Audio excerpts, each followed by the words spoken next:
So what is a cache? So I mean, if you just go by the definition, caches take advantage of the locality of reference principle. Recently requested data is likely to be requested again, right? That's like the definition. But what does it really mean? So for example, let's say you have some data, right, that's stored in some storage over the network somewhere, right? And now every time a user makes a request, you can either go take that network cost, make that call to that storage, get that data and then show it. Or if that data is not changing, it's relatively static, you can probably cache it at some layer, right? And then the next step you would think is maybe I should just cache it at my local disk, and that's, you save the network cost, right? So you're not making that call over the network, you save it on your local storage, you just get it from there. But what could be even more optimal? Maybe you don't want to save it on your local disk and you say, I'll keep it in memory, right? It's a size that I can afford to keep in memory, and you'll keep it in memory, so that becomes super fast.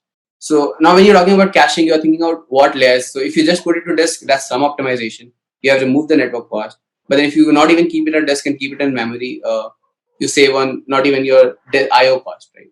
So that's basically caching. You kind of take some data and keep it with you so that you can serve requests faster, right? And a specific example of caching would be content distribution network. You may have heard about Akamai or certain companies like that. So Akamai specializes in CDN. And basically what that means is when someone asks for, let's say, a website, right? They're going to talk to the CDN servers and get the static content.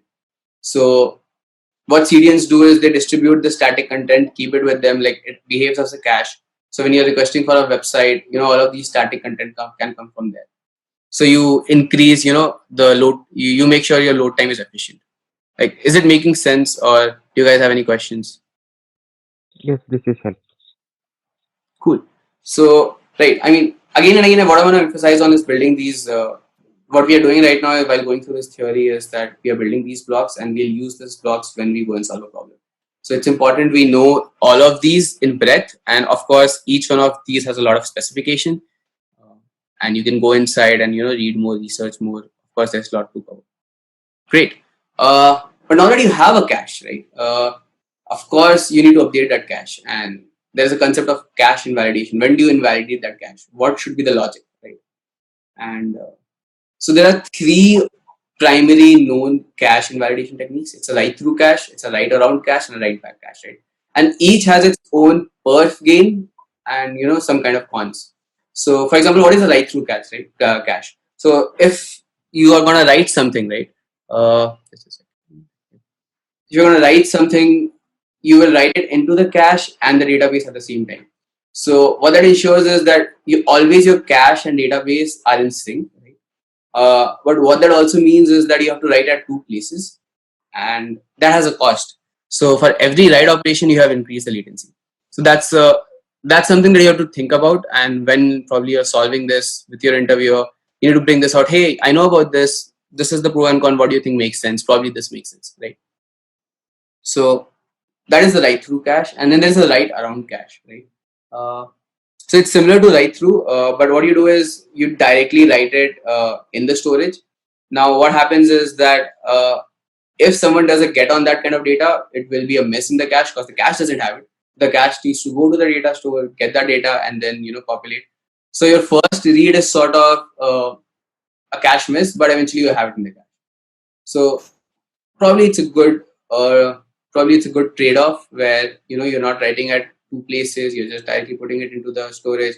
First read is not so good, but eventual reads are. So that is the write around cache. And but the write back cache is that you write it into the cache only and you don't persist it.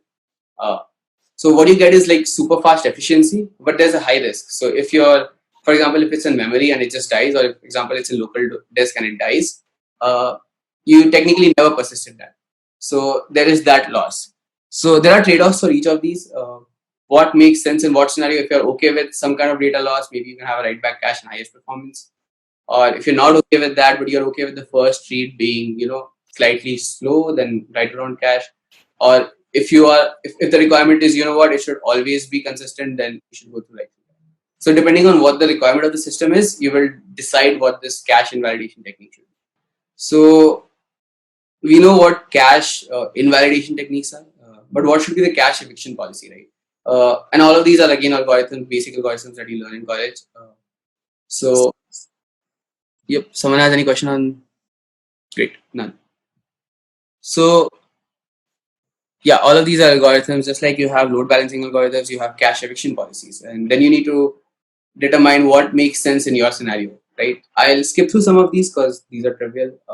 First in, first out, last in, first out. Everybody knows. If you think I should elaborate more, please reach out. I'll talk about it. Least recently used is that this has not been used. It's the least recently. Maybe just remove it from the cache. Probably makes sense, right? Or least frequently used, right? The number of times this was used is less. So whatever makes sense. There's random replacement, but it doesn't make sense much generally.